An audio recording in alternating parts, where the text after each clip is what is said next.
Hey there, I'm Jessica Canty. I am your life and career strategist. I have a passion for helping melanin millennial moms who want high achieving careers. Happy Valentine's Day. Happy day of love. Happy day of sharing smiles and laughter, both self-love and love of those in our community. Speaking of love and being in a community, today we get to spread some love. We get to have conversations about people who are loving life and spreading that love and joy with everyone else around them. So our guest speaker is about to step in the room. Hello there, gorgeous. How are you? I'm wonderful. How are I you? am well. I'm well. Ooh, I'm already into your background. I love you. Gonna have to tell me a little about this background. But first, we're gonna get into introductions. I'm already excited because I feel like we're kindred spirits. Yes, Had the opportunity to see that you're an introvert like me. So we are very. I so was like, together, how am I going to do this? together we're going to press through. Okay, Together we are going to be successful and we're going to stay calm. We're going to do this thing. we're going to do it. Absolutely. All right. So you all, like I mentioned, today is Valentine's Day. A lot of us are celebrating with different things. We're just maybe celebrating with chocolate and balloons and flowers, maybe even a good spa treatment. I love a good conversation. I love talking to people who love what they do and they're sharing their gifts and talents with the world. And that's why I got excited to see that beautiful face on the screen. So I'm going to give her the microphone so she can introduce herself to you all, and then we can jump into this conversation. Take it away, beautiful. Hey, everybody. My name is Teresa Oliver, but my rebirthing name is Acacia. I'm an author, a writer, an entrepreneur. I have an online store, and I'm also a mental health therapist. Ooh, see, we're even more of kindred spirits, Acacia, because I'm a clinical social worker, so we can talk all day. I I love it. Okay, so in your story, even introducing yourself, I hear a lot behind that. You're an author, you're a writer, you are very intentional about calling things by its powerful name, by giving it its purposeful name. So let's break that down. You introduced yourself with one name and then you said you have a different name. Tell me a little bit about that. So my birth name, my government name is Teresa. My parents gave me that name, but I went through a spiritual journey and awakening, so to speak, and I actually acquired two different names. My first name that I sometimes write under is Shuwande Ade Ifa, and that name means the one who wears the crown benefits all. So Ooh. basically, that name means that I came here to find a crown, to find my mind, basically, so no one else can take it from me. And my mind, I share with everyone else. And Beautiful. so as I continued to go and grow on my journey, the name Acacia was given to me. And the acacia is a tree that elephants and giraffe actually eat from, and they still eat from to this day. But it really means immortality. It means selfless love. It means power and inspiration. And so acacia is who I am today. And you never know, next year I may have a whole nother name. But what a wonderful way to meet Acacia on a day of love, That's right. on a day of legacy, because so many people really memorialize this day and think about, finding meaning in self on a day like today. But I like that you're finding meaning in how you can give to others, how you Yes, found your own mind. That's beautiful. So, absolutely. so you said you're an author and you're a writer. Yes. Now those professions are not easy. No. So, and an entrepreneur. So those are three entrepreneurs that are not for the faint of. I mean, three professions that are not for the faint of heart. Yeah. Tell me a little bit about how you got into that writing and author space. So I was number one, I was kind of, I guess, a born writer, born singer. Like at 2 years old, I was scribbling and kind of writing things down, thinking I was going to be Whitney Houston, but it didn't happen. So as I continued to move on, I remember in the third grade, I started writing poetry. And my third grade teacher, Mrs. Warner, she noted that my poems was really good. She was like, oh my God, you write beautifully. So writing kind of stuck with me. But after I had my son, I have a 19-year-old, I gravitated towards education and mental health. And so I was getting my master's degree and my mind was going every other which way because it was so hard and I needed a creative outlet. So I sat down one day, I took a composition notebook and I wrote my first middle grade book, David's Having Distractions. And from there, and it was a creative outlet. It wasn't something that I was like, oh, I'm gonna be an author today, or I want to be a writer. It's just something that happened out of creativity. And it's a good novel, and I've just continued writing after that.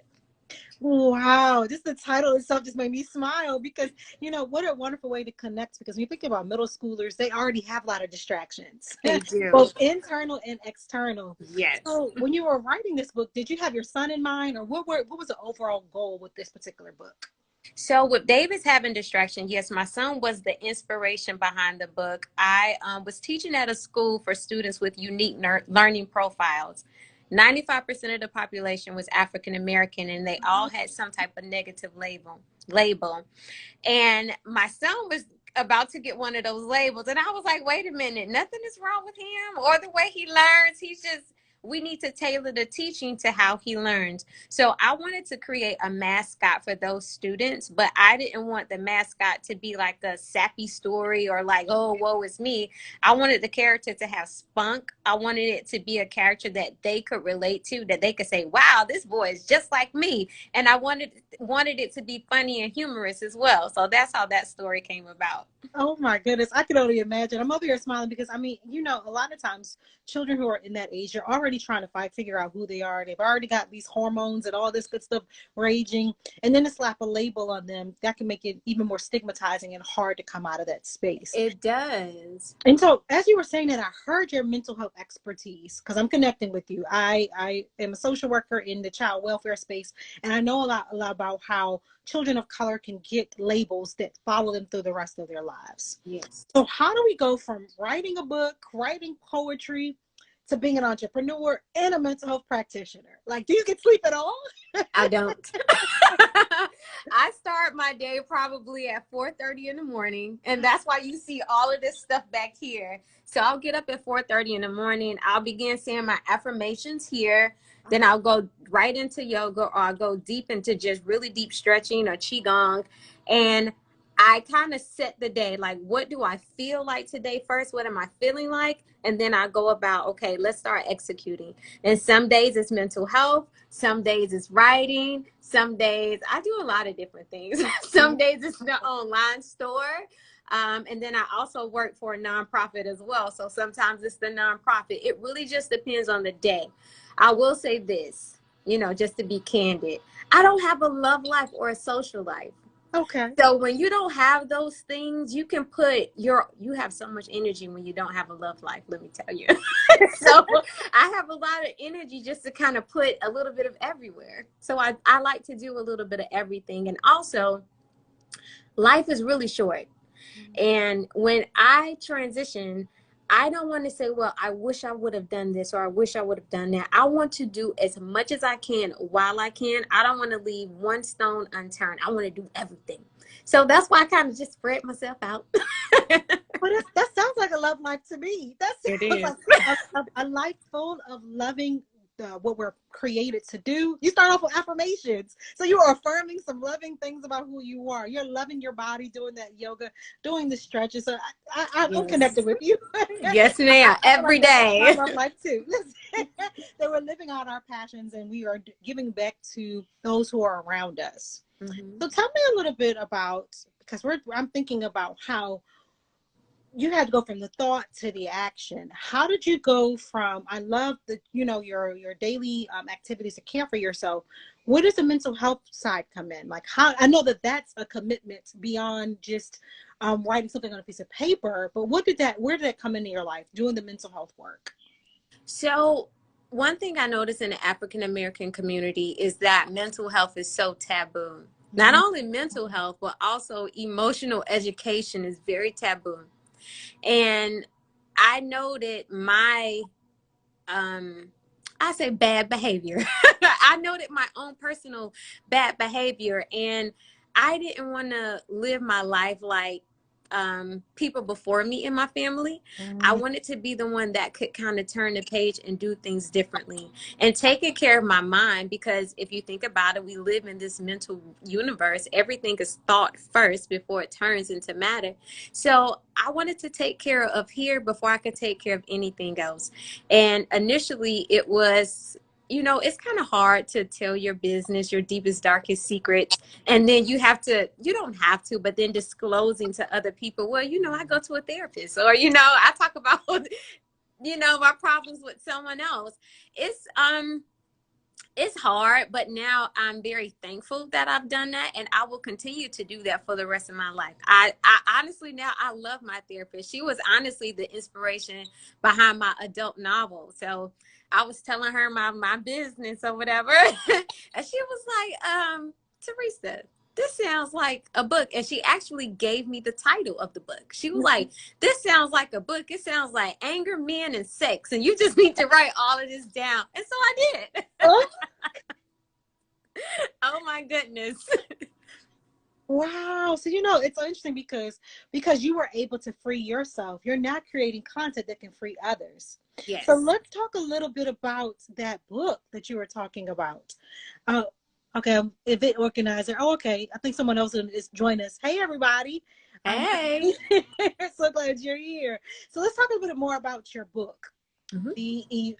What was it again? You said anger, men, and Yeah, it's Revolving Mirrors, Anger, Men, and Sex. Yes. So it's a 4-part mini series that is about 80% my life. I added some fiction just to make it pop a little bit, but it's really about my psychological and my spiritual journey from birth up until age 40. Well, I just turned 40 in January.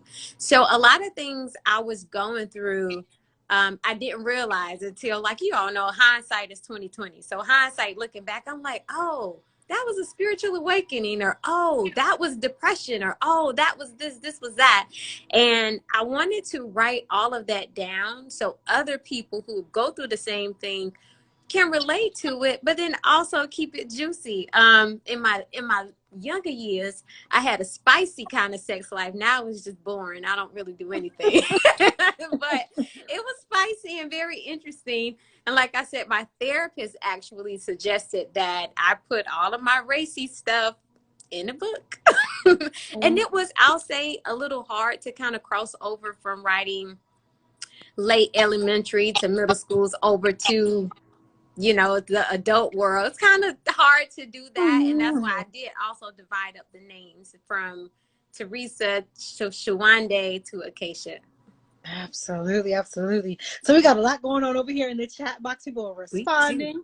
Mm-hmm. We're talking about I want to say Jarmel was mentioning vendor information, T-shirt purchase, and also the tickets to the virtual event. So Yes. yeah, so let's talk a little bit about that. Yes. Let's talk about how you got to this space to talk on Swagger Magazine's platform. Oh Let's my talk goodness. about that good stuff. Go right ahead. So I met Coriel, you know Coriel, right? So I'm in the Work University. I met Coriel, I think in 2017 at the workplace. No, actually, I went to Coriel as a client first. And we vibed really well. We started talking through email, and she invited me to the workplace Pray Slay event.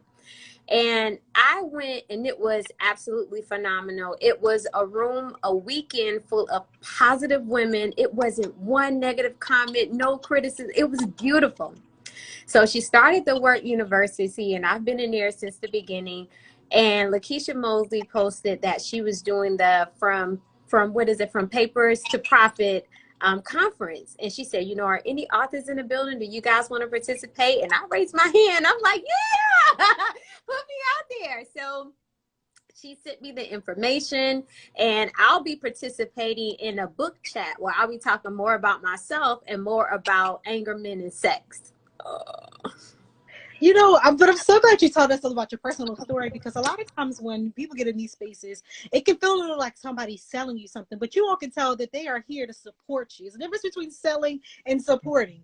There may be an exchange of time, energy, and monetary resources, but you guys get to hear from here how From Paper to Profits was thought of, from Yes. women who wanted to be around each other, encourage each other, talk about the different aspects of different portions of our career that got us to this place. So what are you hoping that when people connect to this From Paper to Profits and they come into this space with you, what are you hoping they walk away with? Number one, I hope they walk away with support, because I'm very big on support. I want, especially as a writer and being an introvert, most writers are introverts. You know, we want to write our stuff down and then we go into the corner and kind of hide. So number one, the first thing is that you are supported. And then two, it's a blueprint for you. It's people who have done this, who are willing to sit down and say, hey, this is what I did. This is how you get there. Add your own salt and pepper to it. You know, create your own way, but this is exactly what you can do to turn your words into money, to turn your likes and followers into profit. So that's really what I want people to get from it. And one thing I really want people to take away from the conference is just knowing that it's okay to keep writing. Like, it's okay to keep writing if you're not making the cash dollar right away. And I think sometimes as authors, we'll get hung up in like, oh, well, nobody bought my stuff, nobody purchased my book, and we'll stop writing. But the key to profit is to continue writing. Just continue writing, keep writing, keep writing. And I have so many things. And so that wasn't even the last one. And then also connecting with other women. Connecting with the Work University, connecting with Lakeisha Mosley to build yourself and to keep yourself going. Like, it's power in that, it's strength in that. Because oftentimes it's the strangers that we surround ourselves with that give us the motivation to keep going. It's not family and friends, it's the strangers who are doing the same thing that you're doing. Good stuff. So you're saying the profit is in the persistence. That's yes. What I heard. The profit is in the persistence. So yes. And we have to, I think we have to expand our vocabulary of what it means to profit. So much of it is dollars and cents. But the profit, you got exposure. You got to step outside your comfort zone, which, yay, you introvert, I understand. Yes. For profit, we have to define it as more than just what's in the bank account. Does that count? Absolutely. But you're profiting from exposure. You're profiting from moving outside your comfort zone. You're profiting by pouring into the lives of others. And people over here are giving you so much love and saying to you wonderful advice. And Lakeisha is saying, thanks for the shout out. And being thanks for having me, Lakeisha. I really appreciate it. You know, I really appreciate that. I really do. Yeah. And then also, too, it's really about the journey. It's about the journey from starting the book to ending the book. Like, that's the first journey. And then going from, okay, now the book is complete, it's published. How do I hustle it? How do I market it? That's a whole nother journey. And you become a different person in each leg of the journey. And that's what it's about. You know, the money is just kind of like a little perk, but it's really truly who you transform into while you're on that journey. Yeah. I like that you said that the money is the perk. I think the money is just, like you said, it's the perk to keep you going so that you can have the food and nutrients to keep going. But ultimately, there's a lot of people who have a whole lot of money that are not happy. Yes. They're not operating in their purpose. And there's a lot of people who make a lot of money who aren't getting the comments that you're getting in the comment section. Yeah. Where it's saying that you help save her sanity. What is it? One Love 311? Yes. So she by far is the strongest, most motivated woman I know. Thank you, sister. Thank you, sis. The legacy of that. So I'm really happy that you are at the young age of 40 already leaving that legacy. Yes. Absolutely. And the same to her, because she saved me too. Like, we all work together. I couldn't do some days without her, and I know she couldn't go days without me. We're all connected, and we have to support each other no matter what we do.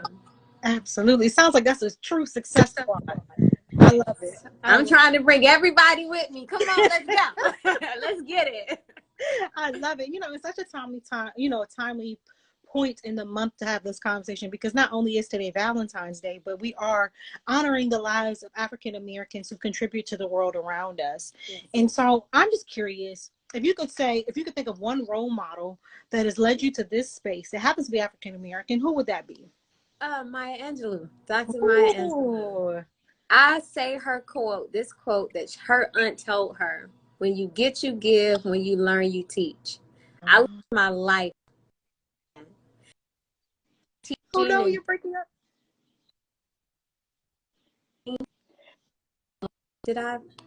Am I back? Okay, now say it again. Okay.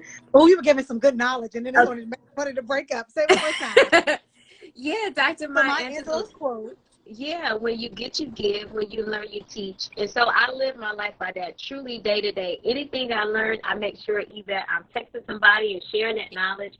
Anything I get, I give 10 to 20% of whatever it is with my nonprofit and spiritual services, like every 3 months, every quarter, I give for free. The first year that I wrote my book, all I did was support other authors. I didn't even think about trying to sell my book. I just supported other authors because I wanted that energy coming back to me. So it's a cycle. When you get, you give. When you learn, you teach. When you support, you get supported. When you love, when you give love, you get love. I like to live my life that way. Reciprocity. That is beautiful. That is so beautiful. So you've given us 2 genres of books. Any other books in the making that you want that they're in that thought bubble? Yes, so I have part 2 of Anger, Men, and Sex that I'm writing right now. I don't know if it'll be ready this year. It could be the top of 2022, but I have my 3rd children's book. Well, it's like a middle grade book, but it's going to be an audio book. It's called The Adventures of Seiki and TT at the Golden River, and I'm hoping that will be out by summertime. Okay. And it's my first audio book. Oh my goodness. Congratulations. Are you recording? No, I'm actually going to go all out. I'm going to go to Patchwork Studios because I have about 15 different characters. It's crazy. Oh, yeah, that is a lot. Yeah, so I'm going to go to Patchwork Studios and get it done really nice. It's going to have a lot of audio and music with the book as well. So it's really going to be like a small play, but I'm calling it an audio book. Yeah, this is almost like a movie for Yeah. audio. It sounds like 50. Oh, I can't wait. That's beautiful. That is absolutely beautiful. And someone always say it's pure gold. Absolutely. Absolutely. I'm loving all the love that's on this side. So you talked a little bit about your nonprofit. How can we find out more information about the nonprofit work that you do? For all of my works, you can text Acacia to 888-111. And my landing page will pop up and you'll see everything that I do. But basically, my nonprofit, like I said, I like to constantly give back. So I like to give back to the youth. So I'll do finding your niche workshops where I teach children how to be an individual. I teach meditation classes to children, breath work to children. So basically, I take the mental health and I just pull it into tiny workshop for kids. And I work with my son, and he's putting together some type of he's a dancer. So he's putting together like a little dance workshop that we're going to release this summer. Amazing. Thank you so much, Fancy. I was just about to do that. I was about to put your the texting in there. So I'm gonna pin her a comment. Awesome. Because I was gonna make sure I spelled it correctly. Yes. So you guys have Acacia's contact information. Oh my goodness. So this is a family affair. So we are working on the whole body. Yes. And the spirit and actually the physical movement, which we know wards away from the depression and help us to process those emotions like you were mentioning earlier. We definitely want to be able to do that, especially when children are now doing so many things inside and they're not able to connect in the way that they did almost over a year ago at this point. Yes. So I really like that you're doing that for children there, so they're able to connect and find their own identity. Yes. Because again, in this world of social media, it's easy to follow after others, but to be able to find their own identity is amazing. I'm so grateful that you're doing that work. Yes. And so we also do story time on the magic carpet. And as soon as the pandemic stuff died down a little bit, I'm going to have African-American young men come in and read stories on the magic carpet. And we wear our acacia crowns on the carpet. And we have snack time with Chef Ramel as well that we do once a month, where we have a vegan chef come in and cook healthy snacks for kids on camera. And we post everything on YouTube. So if you guys haven't checked it out yet, that means you need to go head over to her YouTube channel. Yes. My ears are perked up when she said vegan snacks. Oh, I'm excited about that. Especially because even if we're able to use our space at home to do some of these recipes, make sure you tell her you enjoyed this. Please do. Yeah. Make sure that you are thinking about more thoughtful ways to contribute to other people's lives. We can easily buy things that we can consume and forget about. But in this past year, I'm really thinking that it's been a year of significance. Mm-hmm. So when you're thinking about gifts, it's never too late to buy a gift. You can purchase someone the books that she's talking about right now, and you can just send them a little card saying your gift is in the mail. So it's not too late to give someone a Valentine's Day gift. Text Acacia to 88. We'll make sure I say all the right 8s. 38 888 and 11 888 11. make sure you text that over there so you can find out all the different ways that you can interact with Vacation, all the wonderful materials and vibes she's putting out in the world. So Yes. let's talk a little bit about your final thoughts. First of all, I'm just loving this affirmation wall. I think I'm gonna have to copy you. Please do. Let me tell you, it's massive too. It goes all the way up and all the way down. Wow, I wish I could show you. Like, I actually moved my camera so you can't quite see. Like, I got my posters on this wall, and I've got like some affirmations and my pledge to myself on this wall. So we are definitely kindred spirits. So speaking of an affirmation, what is the last affirming thought you want to share with the community as we wrap up our conversation? Oh, that's a big question because I have 10,000 different thoughts. Like, it's like, you know, It's writers spoken have like a true 1,000,000,000 introvert. thoughts. Spoken like a true introvert. We stay in our thoughts. I'll say the last statement I'll make is if you don't have your tickets to the conference, go ahead and get it. It's going to be a lot of people giving valuable knowledge, and it's a place where you can connect and build and support one another. So again, if you don't have your tickets, go ahead and get it, and not to support me, just to support everyone else and to get your name out there, to get your information out there so you can go and grow too. Absolutely. I love that way to wrap up our conversation. Again, when we're talking about investment, we want to make sure that we're investing in ourselves and investing in something that's going to have long lasting, life changing impacts. So we really want to make sure that we're thinking about what can we do that's going to add value to our lives and the lives around us. So if you're thinking about what can I get myself for Valentine's Day, even if you're a couple, or if you're coupled, or if you're single, I want you to think about how you're investing in your life right now. That's So right. a couple of ways. Here's your homework to invest in you. Ready? Write this down. One, make sure you text 888-11 to let me make sure ACACIA ACACIA 888-11. Make sure you text that to that number because we want to make sure that you are thinking about your emotional health, breaking change and breaking that generational trauma, that historical trauma. It can end with you. Making sure that you're passing on to future generations love, commitment, honoring self. And in those ways, we can love others better. That's your first homework assignment. Then go get your tickets. Go get your tickets. And when you're getting your tickets, make sure you buy one for a friend. Yes. That is your accountability partner. She just told you it's all about support.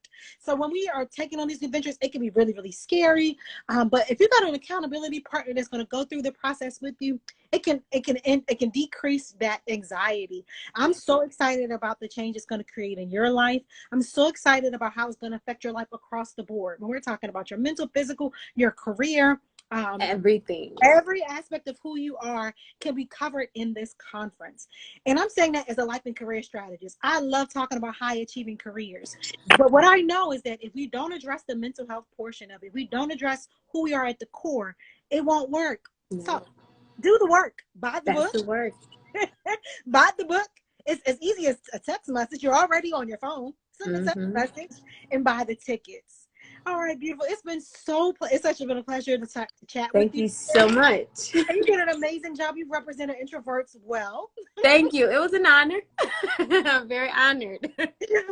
Same here. All right. You go out and enjoy the rest of your day. You too. A happy love day. Same to you. All righty. Bye-bye. Bye-bye.